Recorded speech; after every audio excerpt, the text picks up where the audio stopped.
کروں گا، وہ کام کریں جو نوک نیزہ لب حسین نے کیا تھا،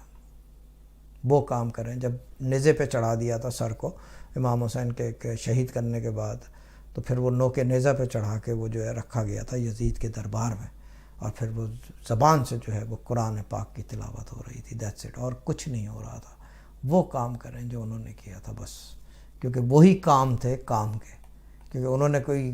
کیا کہتے ہیں اسے، وہ کام اماموں نے ائمہ نے کوئی کام ایسا نہیں کیا جو رانگ تھا، وہی کام کیا جو سب سے پرفیکٹ تھا، رائٹ نہیں، سب سے پرفیکٹ جو حقیقت والے کام تھے وہ کیا، وہ تھا ریسیٹیشن آف قرآن۔ کیونکہ چیز یہ ہے کہ الگ الگ چیزیں آپ لوگ سنتے ہیں الگ الگ، لیکن درویشی میں یہ مانا جاتا ہے، اور جو درویش ہیں جو جا کے آ چکے ہیں وہ کہتے ہیں ادھر ایک ہی صدا آتی ہے ہو کی، دوسری طرف ایک ہی صدا آتی ہے ہو کی، اور کوئی صدا نہیں آتی، اللہ کی پکار آتی ہے۔ اور جبھی جو ہے کیا کہتے ہیں اسے، قرآن ایک واحد چیز ہے جو پہلے سے سنی بھی چیز ہے اور آگے بھی سنتے رہو گے آفٹر ڈیتھ۔ خیر جو بھی ہے، میری طرف سے خدا